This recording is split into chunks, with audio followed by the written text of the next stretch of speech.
ایک دفعہ کا ذکر ہے کہ کسی شہر میں ایک بہت امیر تاجر رہتا تھا جس کی 3 بیٹیاں تھیں۔ وہ سب ایک عالی شان گھر میں رہتے تھے، ہر کام کے لیے الگ ملازم تھے۔ تاجر کی تینوں بیٹیاں خوبصورت تھیں، لیکن سب سے چھوٹی بیٹی بہت زیادہ خوبصورت تھی۔ اس کے سنہری بالوں کی وجہ سے اسے بچپن سے ہی سب بیوٹی کہتے تھے۔ بڑی بیٹی میری گولڈ اور دوسرے نمبر والی ڈریس لنڈا تھی۔ یہ دونوں بیٹیاں بہت آسائش پسند تھیں اور کوئی دن ایسا نہ ہوتا جب یہ دونوں کسی دعوت پارٹی میں نہ جاتی، جبکہ چھوٹی بیٹی گھر میں رہنا پسند کرتی اور اپنے باپ کے ساتھ اچھا وقت گزارتی۔ ایک دن تاجر کو پیغام ملا کہ اس کا بحری جہاز کسی طوفان کی وجہ سے پہاڑ سے ٹکرا کر تباہ ہو گیا ہے۔ تاجر کے لیے یہ خبر کسی قیامت سے کم نہ تھی، کیونکہ بحری جہاز میں لاکھوں کا سامان تھا۔ اس نے اپنی بیٹیوں کو ساری بات سنائی۔ بڑی دونوں بیٹیاں خاموش ہو گئیں اور غصے کی وجہ سے کچھ نہ بولیں، جبکہ چھوٹی بیٹی نے باپ سے کہا، بابا کوئی بات نہیں، آپ پریشان نہ ہو، کوئی اور سبب بن جائے گا۔ اب آہستہ آہستہ حالات اس قدر بگڑ گئے کہ تاجر کے پاس کوئی قیمتی اثاثہ جائیداد نہ رہی، سوائے ایک چھوٹے سے گھر کے جہاں انہوں نے اب رہائش اختیار کی ہوئی تھی۔ اب بڑی دونوں بیٹیاں باپ سے خفا رہتی کہ ان کے پاس پہلے کی طرح کے قیمتی لباس نہیں ہیں اور نہ ہی وہ اب پارٹیز میں آ جا سکتی ہیں۔ اب وہ دونوں سارا دن اپنے کمرے میں رہتی اور کوئی کام نہ کرتی۔ اب چونکہ کوئی ملازم بھی نہیں تھا تو گھر کا سارا کام بیوٹی کرتی۔ وہ سب کے لیے کھانا بناتی اور صحن صاف کرتی۔ فارغ وقت وہ اپنے باپ کی خدمت میں گزارتی اور اسے خوش رکھنے کی کوشش کرتی۔ اسی طرح 1 سال گزر گیا کہ ایک صبح تاجر کو ایک خط ملا کہ بندرگاہ پر گم شدہ جہاز اتارے گئے ہیں، اس میں تمہارا جہاز بھی ہے۔ تاجر یہ پڑھ کر بہت خوش ہوا۔ اس نے اپنی بیٹیوں کو بتایا کہ یہ بہت اچھی خبر ہے، اس سے اب پہلے کی طرح کا آسائش آرام تو نہیں، لیکن حالات موجودہ وقت سے بہتر ہو جائیں گے۔ تاجر نے اگلے دن بندرگاہ پر جانے کی تیاری کی۔ اس نے اپنی بیٹیوں سے پوچھا کہ میں تم لوگوں کے لیے وہاں سے کیا تحائف لے کر آؤں۔ بڑی دونوں بیٹیاں بولی کہ ہمارے لیے موتیوں والا لباس، گولڈن جوتا اور 7 سلور بیگ۔ باپ نے پھر بیوٹی سے پوچھا کہ بیٹا تمہیں کیا چاہیے، تو اس نے کہا میرے لیے گلاب کا پھول۔ باپ نے ہنستے ہوئے پوچھا، بیٹا یہ تو بہت معمولی ہے، کوئی اور چیز جو تمہیں پسند ہو؟ تو بیوٹی نے کہا نہیں، اور بس آپ خیریت سے واپس آ جائیں۔ اس کے باپ نے اپنی بیٹی کو بہت پیار کیا اور بندرگاہ کی طرف روانہ ہو گیا۔ بڑی دونوں بہنیں بیوٹی سے بولی، تم بھی کیا بے وقوف لڑکی ہو، باپ سے کچھ قیمتی چیز منگواتی؟ تو بیوٹی نے کہا، باپ سے زیادہ قیمتی میرے لیے کچھ نہیں۔ ادھر تاجر جب خوشی خوشی بندرگاہ پہنچا تو وہاں معلوم ہوا کہ آنے والے بحری جہاز میں اس کا جہاز نہیں ہے۔ تاجر یہ دیکھ کر ایک بار پھر غمزدہ ہو گیا۔ وہ ٹوٹے دل کے ساتھ گھر کی طرف واپس مڑا۔ سوچ میں چلتے چلتے شام ہو گئی اور راستے میں گھنا جنگل آیا۔ ابھی گھر بہت دور تھا اور رات گہری ہوتی جا رہی تھی۔ پریشانی اور مایوسی کی وجہ سے اب وہ تھک بھی چکا تھا کہ جنگل میں اسے کہیں روشنی دکھائی دی۔ اس نے سوچا چلو یہ کسی کا گھر ہوگا، اس سے منت سماجت کر کے رات یہی گزار لوں گا اور صبح اپنے گھر چلا جاؤں گا۔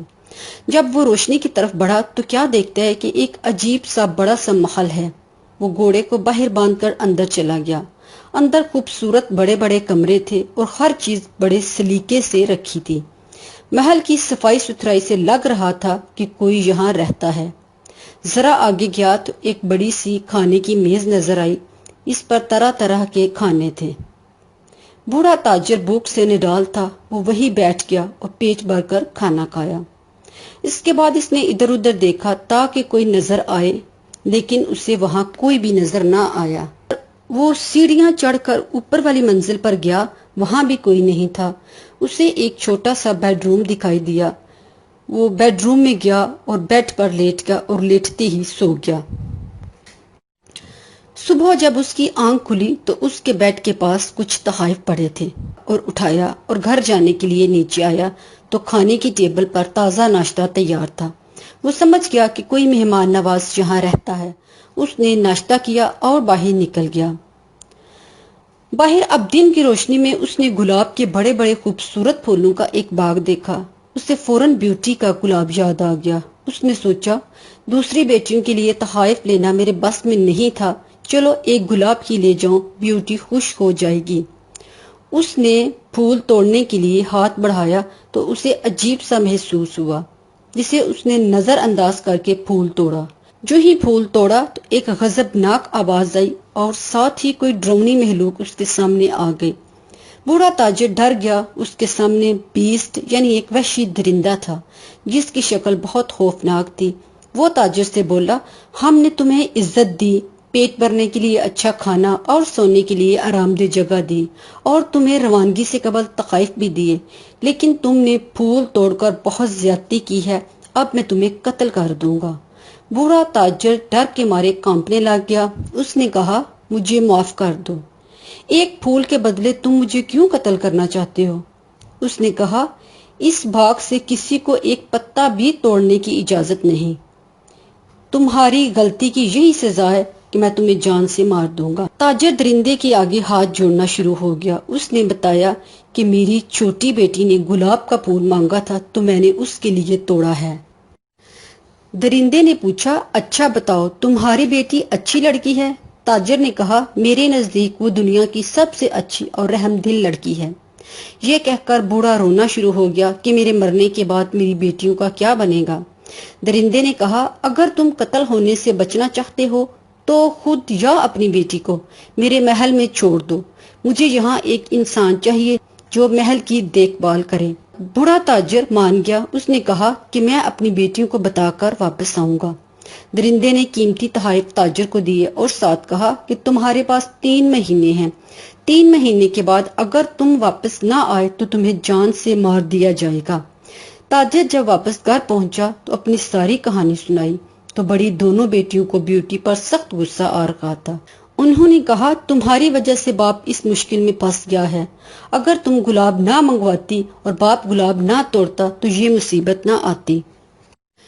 بیوٹی نے کہا، بابا میں آپ کی جگہ محل کی دیکھ بھال کے لیے جاؤں گی، یہ واقعی میری غلطی تھی، آپ بوڑھے اور کمزور ہیں، اب گھر رہے۔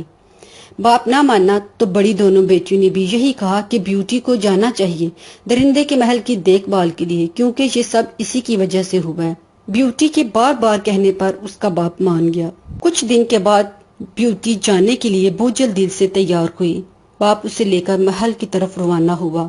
جب اندر گیا تو بیوٹی دیکھ کر حیران رہ گئی کہ محل کے اندر بہت خوبصورت سامان تھا، سونے چاندی کے برتن تھے اور قیمتی سامان ہر طرف نظر آ رہا تھا۔ تاجر بیوٹی کو چھوڑ کر واپس جانے لگا تو اسے بہت تکلیف محسوس ہوئی۔ اس نے بیوٹی کو گلے لگایا اور رونا شروع ہو گیا۔ اب بیوٹی نے باپ کو دلاسا دیا اور یوں باپ چلا گیا۔ اس نے کھانے کی میز پر دیکھا، نت نئے کھانے سلیقے سے رکھے ہوئے تھے۔ وہ وہی کھڑی تھی کہ درندہ آ گیا۔ درندے کو دیکھ کر بیوٹی کی چیخ نکل گئی۔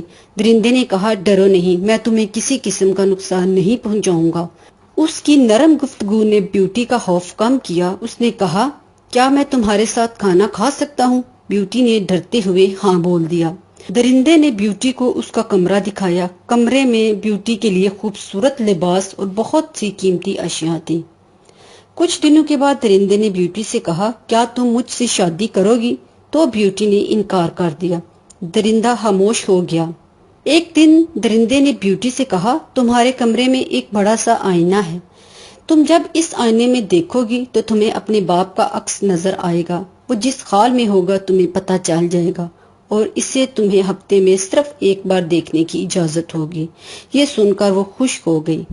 ویسے تو اسے محل میں کسی قسم کی کوئی تکلیف نہیں تھی، اسے کوئی کام نہیں کرنا پڑتا تھا، صاف ستھرا محل تھا، کھانا تیار میز پر ملتا تھا، درندہ بھی بیوٹی کے ساتھ اچھا سلوک کرتا، وہ ہفتے میں ایک آدھ بار بیوٹی سے کوئی بات کرتا اور اسے پوچھتا کہ تمہیں یہاں کوئی مسئلہ تو نہیں۔ اسی طرح ایک دن بیوٹی نے آئینے میں دیکھا تو اپنے باپ کو بستر پر بیمار پایا۔ وہ یہ دیکھ کر پریشان ہو گئی۔ جب درندہ آیا تو اس نے اسے بتایا کہ میرا باپ بیمار ہے، میں اس سے ملنا چاہتی ہوں۔ درندے نے کہا، ٹھیک ہے، تم ایک ہفتے کے لیے جا سکتی ہو۔ بیوٹی نے کہا لیکن میں کیسے جاؤں گی، مجھے تو راستہ نہیں معلوم۔ درندے نے اسے ایک انگوٹھی دی اور کہا اسے پہن لو اور جب تم اس میں لگے نگینے کو اپنی ہتھیلی پر لگاؤ گی تو تم وہاں پہنچ جاؤ گی۔ اور ساتھ درندے نے یہ بھی کہا کہ یاد رکھنا 1 ہفتے سے زیادہ نہ رہنا۔ درندے نے کہا ماننا کہ میں بہت بدصورت ہوں لیکن میں تم سے شادی کرنا چاہتا ہوں اور اگر تم وقت پر نہ آئی تو میں مر جاؤں گا۔ بیوٹی نے وقت پر واپس آنے کا وعدہ کیا اور اپنے کمرے میں سونے کے لیے چلی گئی۔ اس نے انگوٹھی کے نگینے کو دوسری ہتھیلی پر رکھا تو جب صبح اٹھی تو وہ اپنے باپ کے کمرے میں تھی۔ وہ باپ کو اور باپ بیوٹی کو دیکھ کر بہت خوش ہوا۔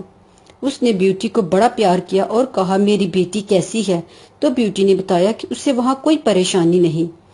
اس کی بہنوں نے جب بیوٹی کو دیکھا تو کہا تم نے تو بہت قیمتی لباس پہنا ہوا ہے اور چہرے سے بھی بہت مطمئن لگ رہی ہو، لگتا ہے تم درندے کے محل میں بہت خوش ہو اور تم اس سے خوف زدہ نہیں ہو۔ تو بیوٹی نے بتایا کہ نہیں، بالکل بھی نہیں، وہ ایک رحم دل درندہ ہے، مجھے کسی قسم کا دکھ نہیں دیتا۔ بیوٹی دن رات باپ کی خدمت کرتی رہتی، باپ کے ساتھ اچھا ٹائم گزارتے ہوئے اسے یہ پتہ ہی نہ چلا کہ 1 ہفتے سے 2 دن اوپر ہو گئے ہیں اور اس کا وعدہ 1 ہفتے کا تھا۔ بیوٹی نے باپ سے واپس محل میں جانے کی اجازت مانگی اور اپنی انگوٹھی ہتھیلی پر رکھی اور واپس محل پہنچ گئی۔ وہاں آ کر کیا دیکھتی ہے کہ ہر چیز بے ترتیبی سے پڑی ہے، محل میں جیسی ویرانی کا سما ہے۔ اس نے درندے کو ڈھونڈنے کی کوشش کی، پھر دیکھا کہ ایک جگہ درندہ بری حالت میں پڑا ہے۔ وہ جلدی سے اس کے پاس گئی اور اس سے معذرت کی، اور اب بیوٹی کو یہ پچھتاوا تھا کہ درندہ اس کی وجہ سے کہیں ایسی حالت میں مر نہ جائے۔